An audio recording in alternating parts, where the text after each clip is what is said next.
arguments is that it's hard to define CSR.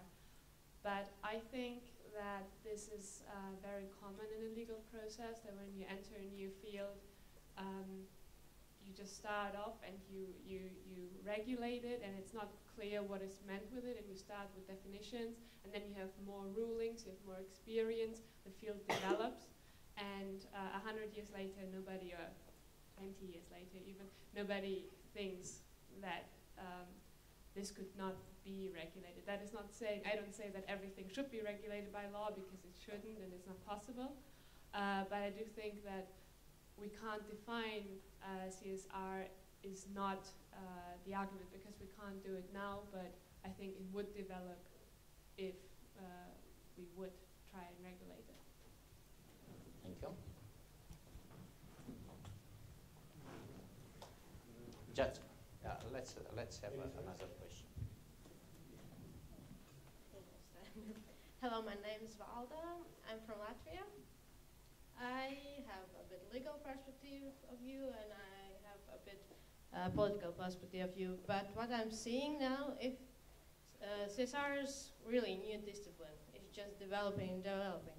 And what I see as a threat, if we try to regulate this in that perspective of law, we are prohibiting development of CSR.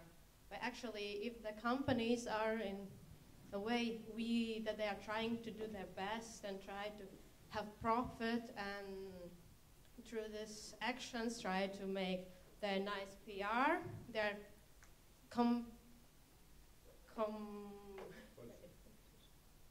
they're in competition to do CSR better. And if we regulate that, we are kind of saying no for competition and no for developing. Thank you. May I add 3 quick remarks? One, concerning standards, regulations, of course there is not a unique, uniform standard that can be applied to all countries. This is an old debate. To some extent, many developing countries are complaining that when advanced countries impose stricter regulations, such as environmental or social, this is a hidden form of protection. And they are partially true. This is not always true in argument, but in other words, the level of development is not equal, and it is quite correct that the level of standards and regulation do change along the path of development. So what is an acceptable standard in China may not be acceptable in Germany, of course. But this does not imply that Germany should impose to China the same identical standards. Number one. Number two, there is an aspect of regulation that is often forgotten, and that is the regulation or standards, environmental standards, pollution standards, are a powerful engine for forcing companies to innovate. Without standard, there would not be a lot of innovation in the world. Think about pollution, car pollution, for example. How many innovation in the mechanics, in the design of vehicles are a consequence precisely of imposing some pollution standards. And this is a very well-known argument in the theory of innovation, that rules may be an engine for promoting innovation. And finally, third one, again I insist that we should distinguish standards and regulation from social responsibility. Social implies something that goes beyond rules and also beyond economics. There is a lot of debate about, about welfare indicators that go beyond the standard GDP. A lot of discussion, and I believe that now many societies are involved in discussing what does that mean. What does it mean to have development not only in economic terms, GDP per capita, investment, and so on, but also in a social meaning. Civil society, social capital, all these are items that are increasingly taken into account in the debates about what does it mean to promote welfare and standards of living, in other words. Thank you.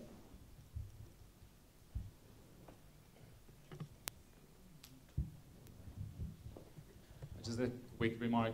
It seems like that maybe we're mixing pears and apples when we discuss about we should maybe define the social corporate responsibility, because when I listen to some of the interventions, we should not replace inability of governments to enforce existing legislation by corporate social responsibility.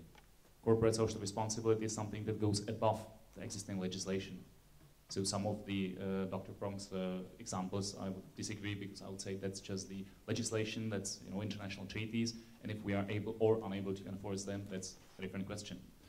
And speaking about social corporate responsibility and the standardization, already we did an exercise in Czech Republic 4 or 5 years ago, and the ministry calculated how much time does it take for a small and medium-sized enterprise to fulfill all the administrative obligations.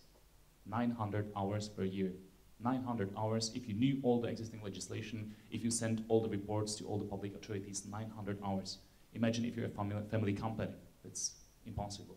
Of course, about 30%, 35% of these obligations were not necessary, didn't bring anything, it didn't help enforcing the law, and it was just extra work for public officials controlling it and for the entrepreneurs doing it.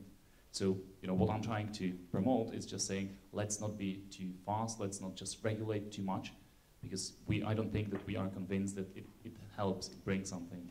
And reacting to to your American colleague, to the origins of CSR, it actually, at least in Europe, was originated as something which was completely natural on regional or on local level. Entrepreneurs in the region, in the city, of course, cared about the school, being well maintained, and if they could help, they did. They cared about the local, hospital. So that's where it comes from. So if we try to enlarge it too fast, and if we now say, and I very much agree with the total example, if we try to force corporations to do it in a different way, then they just might end up saying, okay, so I unfortunately cannot afford to invest in this region, someone else does it, and under what conditions, if they break more laws, which I don't break. Thank you. Who's next? Here? Can you answer this one? Is there another microphone there? Yeah. Yeah, here. Maybe we disagree less than we thought, but what I meant was the company has to abide the law.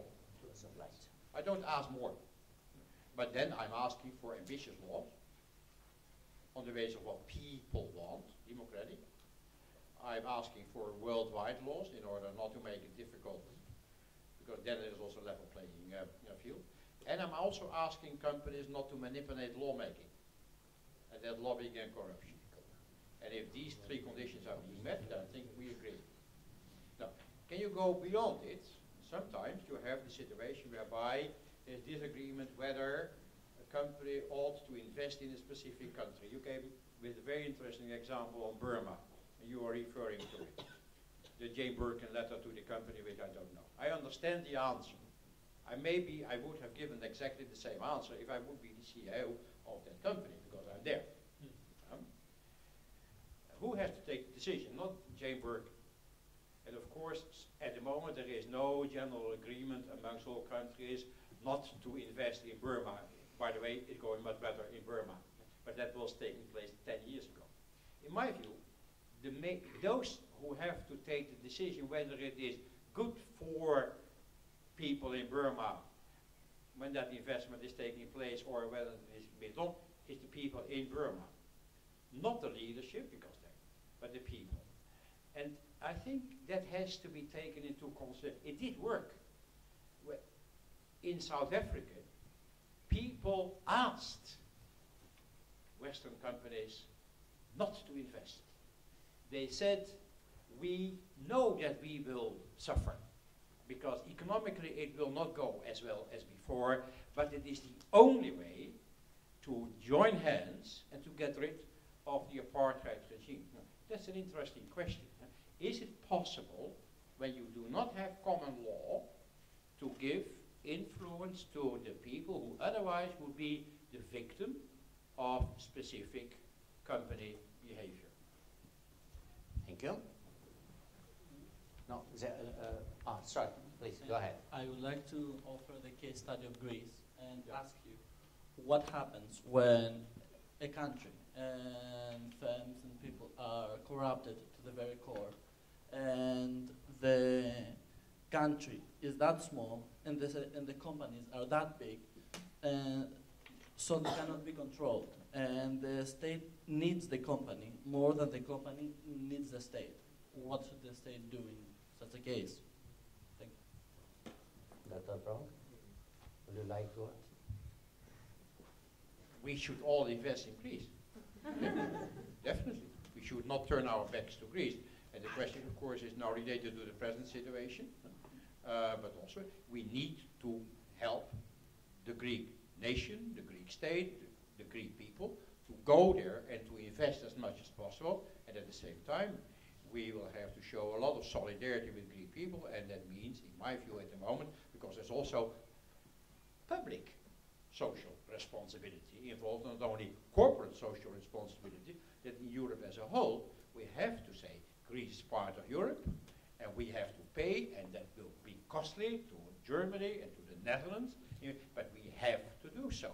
And that means to lessen the hardship of the people in Greece, and that means a new policy with regard to adjustment. So it's both ways, growth and less.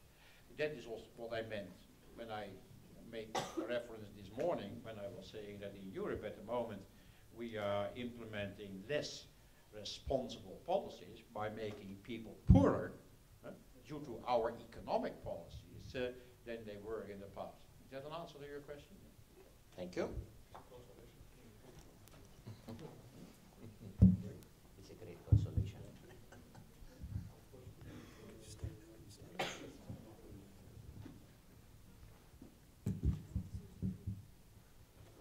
Hello, as I introduced myself yesterday, I'm Ji-hee Huang from South Korea. And my question is in line with Danielle's and the other international CSR arguments. So I regard it is far from realistic to say that CSR is totally neutral area of the government policy or the national governments. So it is true that national initiatives in globalized world affects the companies, but it's also true that the interests of the multinational companies also influence the initiatives of the national governments. So one of the most obvious example I can think of would be ISD, investor and state dispute provisions. Which the United States government is actually promoting to actually insert in free trade agreements with other countries. So basically to actually introduce the brief idea of the ISD.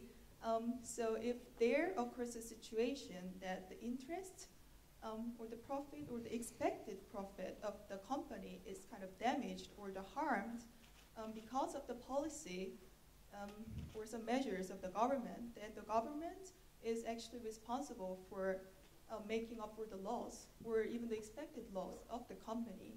So for example, many people would actually come up with what has happened in early 2000s in Bolivia in connection with Bechtel companies, so-called Bolivian water war. So yeah, so when it comes to the public areas of the business, then if there occurs some misbehaviors of the companies, then the effect or the aftermath of that misbehavior seems to be socially disastrous. So I believe in some sense that it is actually necessary that making the CSR compulsory is directed not only to the individual companies themselves, but for the national governments who actually sit on the negotiations table and talk about issues. But I know that is not very concrete idea so far, but I personally believe that there has to be some international actions or like the effort to actually form a framework to talk about CSR in international framework. So I want to ask and especially hear about the politicians' point of view. Thank you very much. Thank you very much for your comments and questions. And I encourage not only politicians but companies to answer, and why not academia? What do you think? Let's start with a neutral approach. I don't know whether science is never neutral. All scientists have some value. Scientists. Even economists have some value, fortunately. No, I think that you talk about relative power of governments on the one side, or politicians if you like, and business. Now, this is a historically long phenomenon. Even democratization spreading in the world relative to, say, 1 century ago, did not solve this issue of how democracy works in a world in which there are market powers so heavy that government may not be able to command.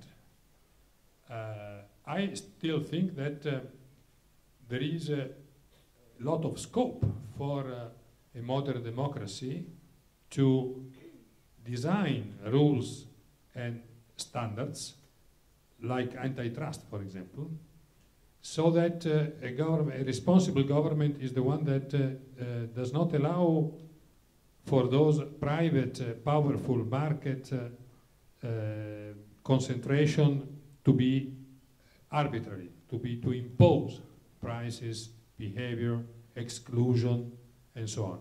This is the including rules. Including rules, of course. Then different talk concerns the developing countries. You are very familiar with the Shebol in your country, or Sogososha in Japan. They are just the expression of these powerful private concentration of power. But well, I tend to be relatively optimistic about the possibility of dealing with power. Economics is made of power. You cannot design a world in which there is no power. Thank you very much. Thank you very much, Professor. Politician? Yeah. Okay. Thank you. I'm very thankful to this discussion because I learned a lot. I really learned a lot, and it was very enlightening for me. And I'm ready now to summarize my thoughts. CSR is indeed, as I mentioned in the beginning, a form of taxation. And the taxation is form of solidarity. And the solidarity is the basics of globalization. Solidarity is the fundament of the European Union. Solidarity is the fundament of NATO. Article 5 says attack to one means attack to all. So this is again a form of solidarity. So solidarity is everywhere. But we need to have the right mix of taxes, the right mix of different taxation, different forms of solidarities, and in this mix, each element will have different weight. So I would say at the end of this discussion, I was wrong to say it should be compulsory, but I should use the word it should be regulated. We need a kind of regulation, and compulsory is an extreme form of regulation. So I'm an example that people can learn from such discussions. Thank you. Dr. Bronk? Yeah, I think we said that from the beginning when we were speaking about law, international law. But the question was one step further. To which extent are also governments responsible for the fact that companies starting from those nations are breaking international laws?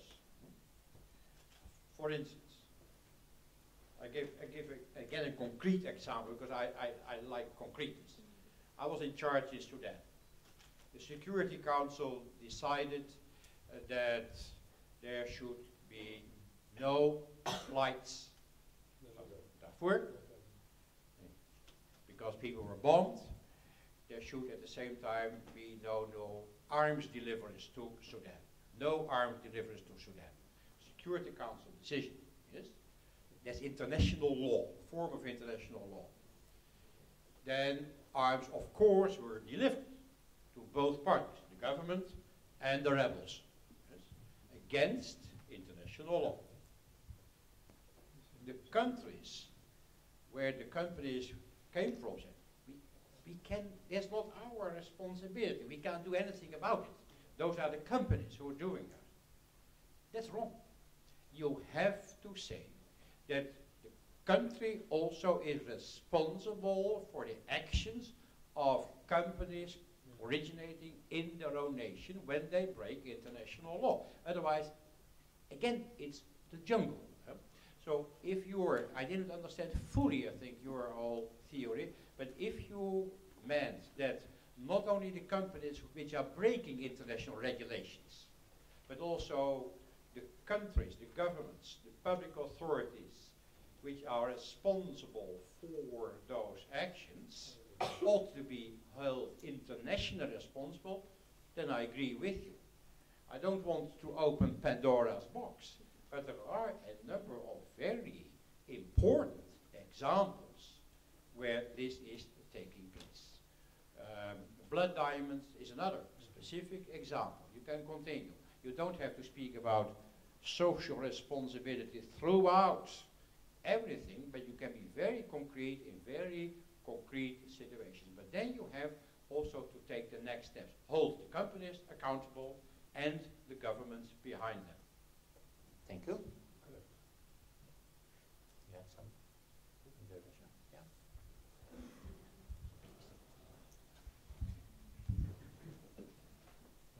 Maybe I ask or answer your question about definition of CSR.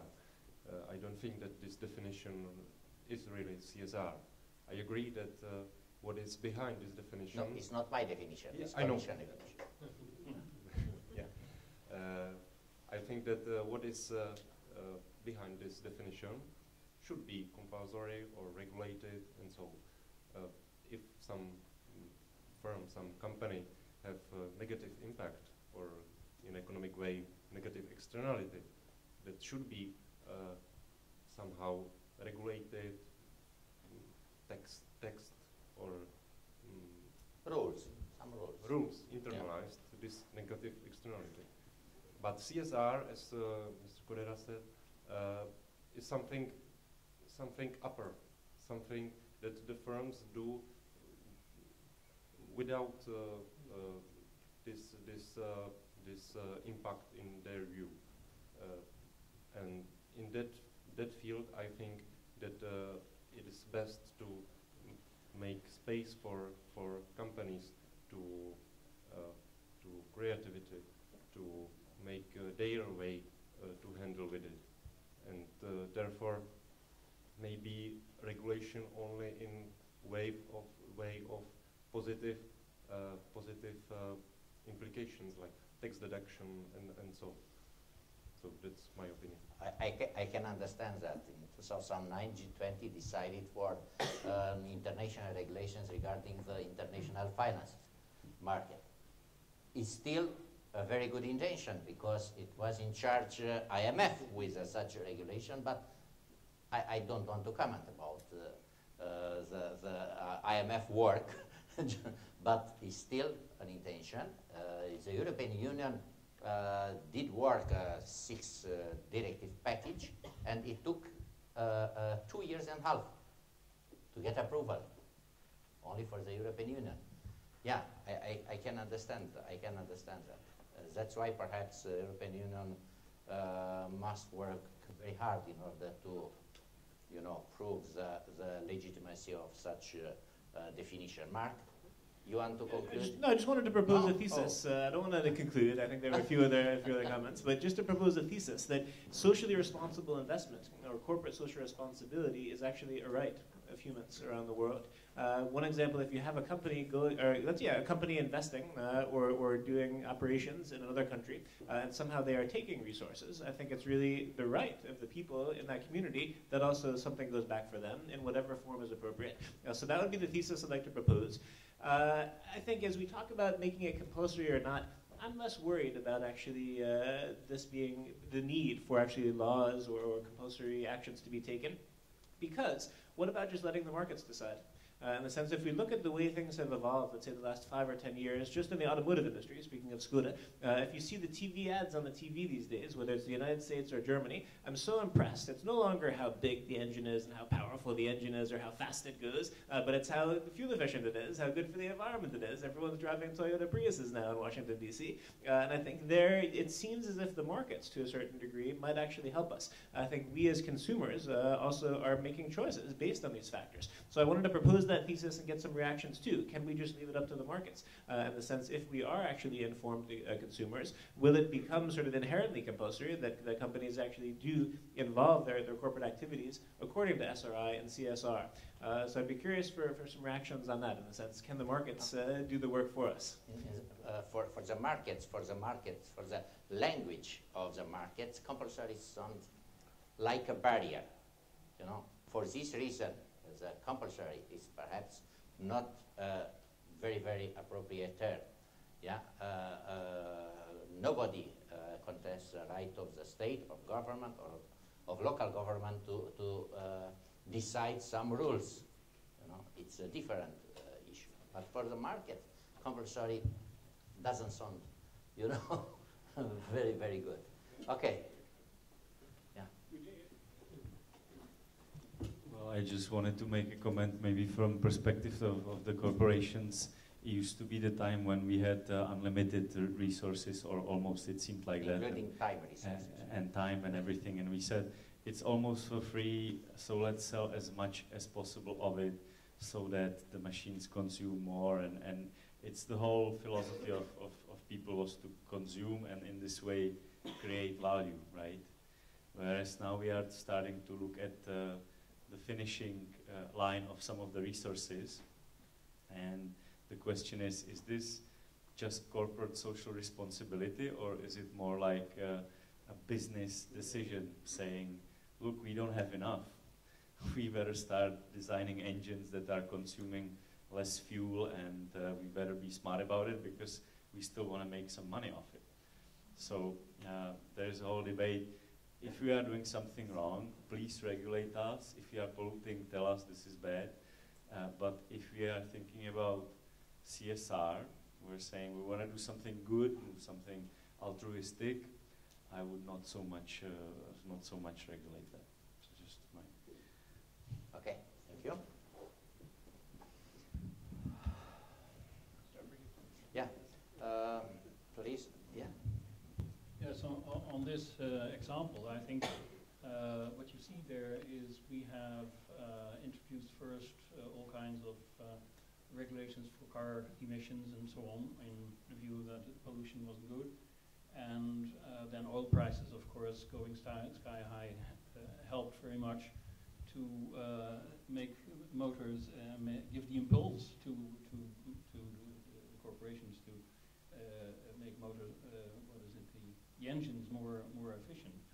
But I think a strong force here is also that this has got into the mind of the public, and they are asking for this. Why do you see now all these nice advertisements for cars that are indeed smaller and smaller, more efficient, they have no wind resistance, and all that is economically clear, it's cheaper, and the public explicitly wants it and has it taken as a value. And if they do that, then as a company you have to follow. And so you don't need to make anything compulsory here, at least not in this example, but of course there are others where this hasn't got into the mind, or it doesn't work like that because the powers are of a different nature. Thank you very much. One more word on that. everybody will agree, I believe, that the quality of life in the last few millennia has increased. We're living better, we have better quality of life than the previous generation, which had better quality of life than the previous, etc., etc., etc. The quality of life is constantly increasing on the earth, including life expectancy and all those things. Can you explain with just one word what was the reason for improving the quality of life? Which is one word which explains what is it behind it? Innovation could be, but I would rather say regulation. We have increased medical standards. We have increased educational standards. We have compulsory education. We have number of standards.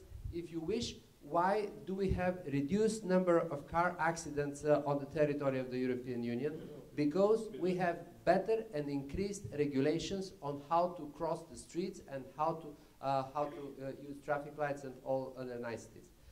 I'm one of the desperate believers in the regulation. And I participated in a small Bulgarian team which succeeded to convince the European Commission, to convince the producers of mobile phones to standardize all chargers for the mobile phones. It included Motorola, Nokia, Siemens, Sony, etc., etc., etc. And we succeeded with the support of the European Commission to convince all those guys that it will be good for them and good for us as consumers to have a unified charger. Now, the unified charger you can put everywhere. It is USB standard for micro USB or USB standard, which you can put everywhere. In the beginning, the companies tried to tell us, okay, the market will regulate this. The market will not regulate this.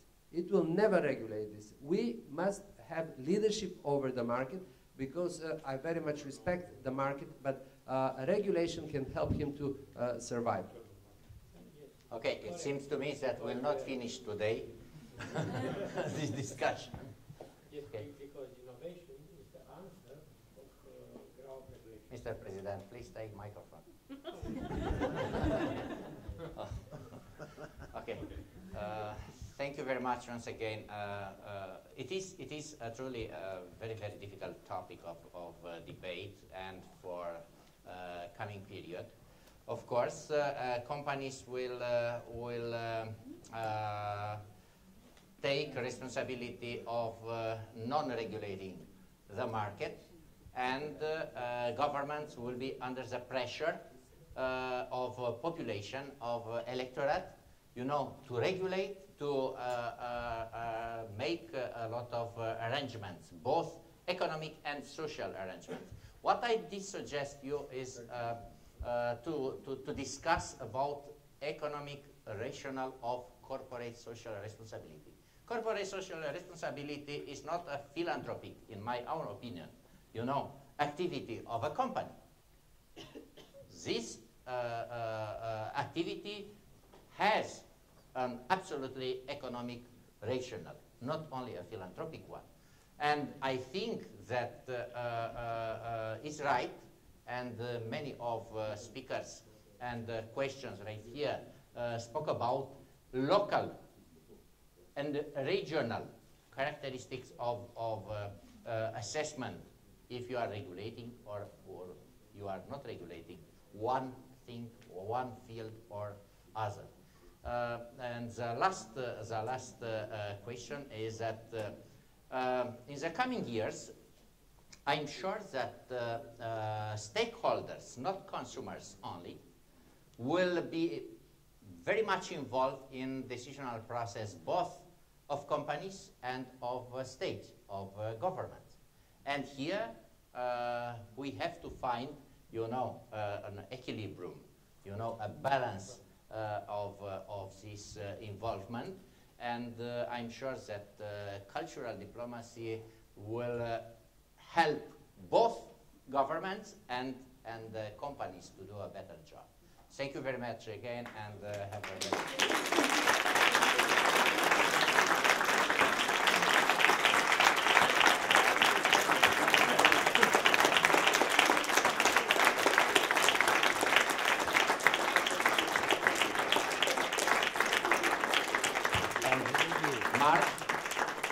you are in charge now, and you are responsible. You have I don't know about a huge corporate. I don't know about you, but I'm hungry, so I think it's dinner time now. So we're going to a Pakistani restaurant, as I mentioned. So if the speakers, we can all stick together.